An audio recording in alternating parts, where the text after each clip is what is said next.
안녕하세요. 포닥 중 내가 배운 것들에 대하여 오늘은 2023년 3월 8일 수요일입니다. 네, 충남대학교 데이터 네트워크공실 컴퓨터공학 박사 문현수입니다. 오늘은 Federated Learning with Buffered Asynchronous Aggregation 이라는 논문, 요런 논문이 있습니다. PMLR에서 작년에 발표된 논문이고요. 굉장히 좋은 학회입니다.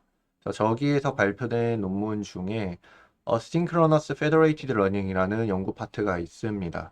그 중에서 굉장히 기여가 그리고 완성도가 있다고 판단되는 논문이고, 실제로 제가 논문을 읽거나 혹은 리뷰를 받았을 때도 항상 언급이 되는 기법이라서 한번 간단하게 정리를 1편에서 대략적인 윤곽을 한번 잡았고, 이후에 좀 더 깊이 있는 이야기를 혹시나 찍어야 된다면 2편, 3편 해서 N편까지 나올 그런 컨텐츠라고 보시면 되겠습니다.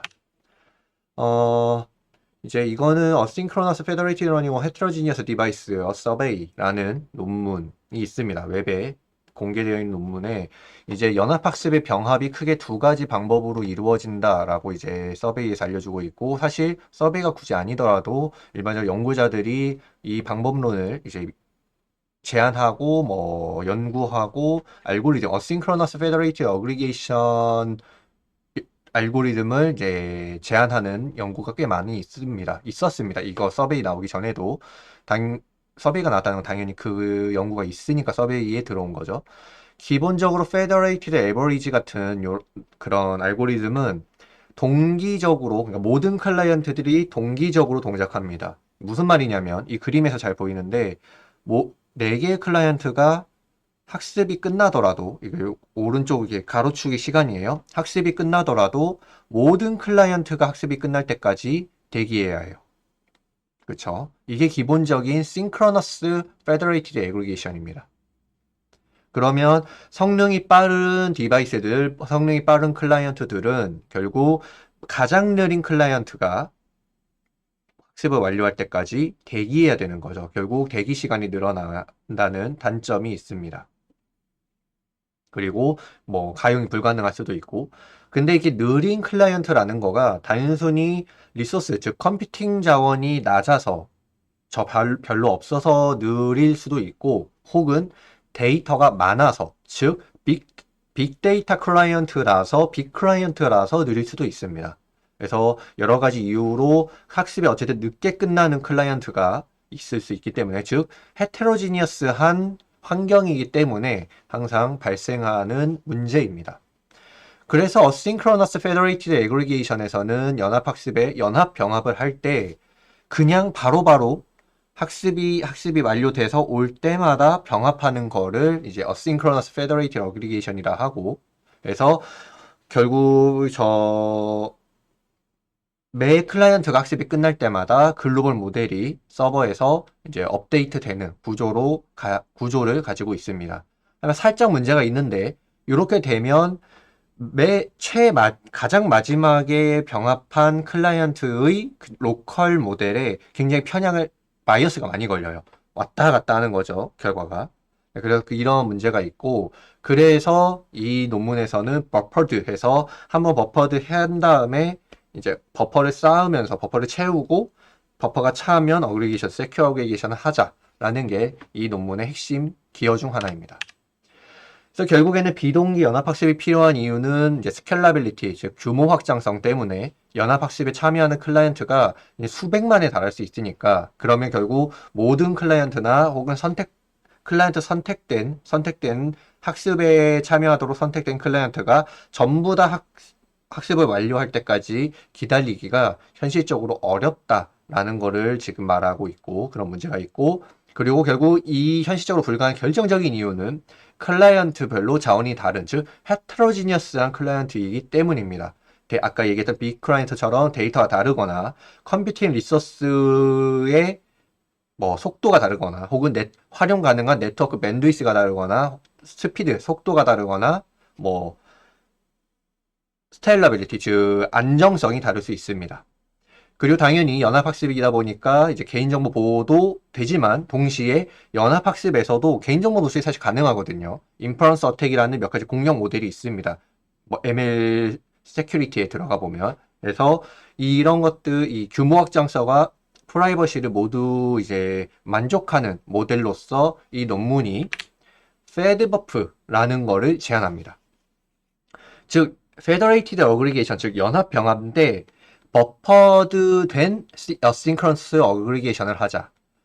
어싱크러너스하게 클라이언트가 학습 결과를 가지고 오면 그거를 바로 병합하는 게 아니라, 즉 기존의 비동기 어그리게이션처럼 바로바로 글로벌 모델을 업데이트하는 게 아니라 버퍼에 쌓아서 K개의 클라이언트가 반환했을 때 업데이트를 하자라는 게 이제 이 논문의 페드버프 논문의 핵심 결과 제안이고, 논문을 읽어보면 저 K는 일반적으로 10이 좀 적절하더라 라는 말을 하고는 있습니다. 어찌되었든 간 K개의 클라이언트가 학습을 완료해서 반환하면 그때 어그리게이션 하자. 근데 이것도 단순히 어그리게이션 하는 게 아니라 Trusted Execution Environment라고 T라 불리는 세큐어 버퍼가 있습니다. 즉 세큐어 어그리게이션을 쓰고, 즉 뭔가 해킹당하지 않게 혹은 공격당하지 않는, 그리고 코드 실행이 무결한 그런 세큐어 트러스티드 익스큐션 인바이러먼트라는 게 있어요. T라고. 그래서 이 환경 내에서, 저 T 내에서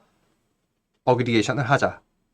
그리고 이 어그리게이션 할 때 디퍼런셜 프라이버시라고 아까 인퍼런스 어택이 있다 했으니까 그 인퍼런스 어택도 못하게 DP도 좀 넣자라는 게 이 논문의 핵심 결과입니다.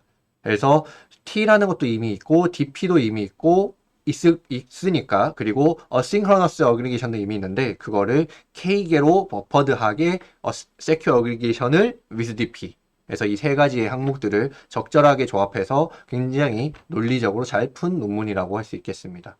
그래서 아래쪽에 그림을 조금 보면 결국 싱크러너스 FL은 100개, 즉 요 정도가 찼을 때 서버가 업데이트 되지만 어싱크러너스는 이제 뭐 계속 그냥 언제나 학습이 완료되면 그냥 줬다가 갈 수 있으니까 계속 활용 가능한 클라이언트가 유지되는 걸 볼 수 있는 거죠. 그래서 싱크러너스보다 어싱크러너스가 가용 가능한 자원이 많다라는 그 이야기이고요. 근데 이제 그 전에 우선 보여야 될 게, 이 놈이 굉장히 잘 쓰여졌다고 느껴지는 게, 어싱크러너스 핵심은 결국 방금 이 그래프에서 보듯이 활용 가능한 클라이언트가 많아진다는 건데, 즉 많은 클라이언트 학습 결과를 모으는 게 정말 유리한가를 먼저 분석합니다. 사전 분석으로 먼저 이걸 제시해요.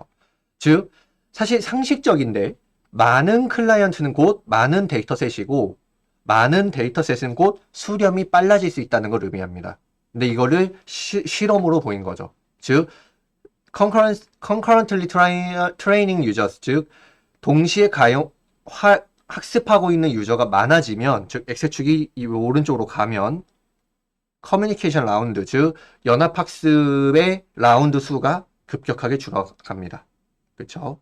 어느 정도 빠르게 줄어가고 일정 수가 되면 뭐 굉장히 낮은 수의, 적을 때보다 훨씬 확실하게 적은 수의 커뮤니케이션 라운드만으로, 즉 페더레이티드 라운드 글로벌 모델을 조금 병합해서 원하는 정확도를 취할 수 있는 거죠.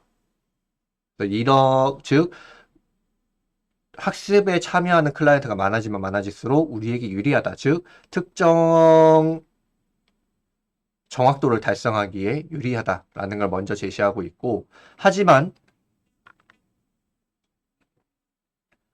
유저 수가 많아지면 당연히 대기 시간이 길어지고, 특히나 지금 보면 일정 클라이언트 수가 되면 커뮤니케이션 라운드 수가 고만고만 하잖아요.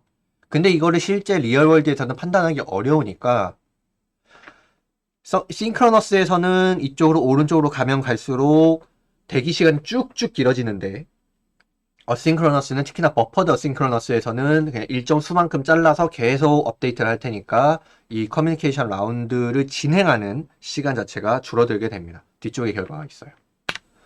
그래서 페드버프에서는 결국에 서버와 클라이언트가 있는데, 클라이언트 코드 알고리즘과 서버 알고리즘이 있는데, 뭐 패드버프 클라이언트는 일반적인 그냥 Federated SDGD 같은 Schematic Gradient Descent 같은 뭐 알고리즘이랑 완전히 똑같습니다. 그래서 이거는 크게 사실 볼 거 없고 여기가 핵심이에요.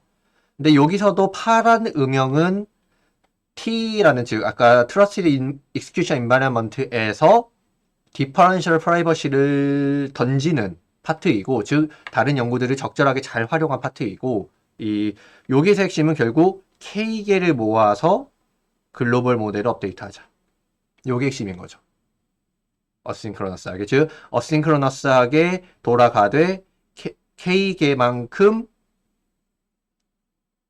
업데이트가 오면 즉 로컬 트레이닝 완료가 되면 그때 업데이트 하자.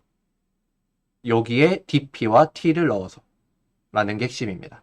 어쨌든 간에 이 K개를 버퍼드하게 모아서 했던 게 이 논문의 핵심이고 그래서 실험을 해보면 굉장히 좋아요. 실험도 굉장히 유리하게 했는데 이 친구들이 논문 진짜 잘 썼는데 클라이언트 트립이라는 비교 메트릭을 정의합니다. 클라이언트 트립이 뭐냐면 모델을 다운로드 받고 즉 최신 모델을 다운로드 받고 학습한 다음에 업로드 하는 이거를 클라이언트 트립이라고 했고 즉 클라이언트 트립이 기존 방법 즉 Federated Average와 그리고 지금 이 친구들이 제안한 페드버프 중에 얼마나 클라이언트 트립이 차이가 나는가 같은 정확도를 달성할 때까지 즉 클라이언트 트립이 낮으면 낮을수록 훨씬 더 적은 클라이언트 트립이 즉 시간이 들어가는 거니까 비교를 해보면 결국 이 파란색이 딱 봐도 절대 우위에 있죠. 트레이닝 유저가 많아지면 많아질수록 싱크로너스 페더레이티드 어그리게이션에선 거의 선형으로 이렇게 증가하는데 근데 페더레이티드 패드버프에서는 이 선형 증가가 훨씬 더 완만한 걸 볼 수 있습니다. 증가하긴 하지만 그래서 패드버프가 클라이언트 수가 많아질수록 많아도 훨씬 싱크로너스보다 유리하다라는 것을 제안하면서 논문을 마무리 짓고 있습니다. 나머지 파트들은 이 패드버프의 이 알고리즘이 수렴하는 이유와 이 배경이 되는 DP와 T에 대한 몇 가지 설명들이 더 있습니다. 그래서 이 설명들에 대해서는 필요하다면 이 편을 조금 더 찍으면서 딥다이브를 좀 해보고 오늘은 한 요 정도까지 깔끔하게 이런 Asynchronous Federated Aggregation이라는 리서치 필드, 연구 필드가 있다라는 걸 공유하면서 오늘 영상은 이 정도로 마무리하겠습니다.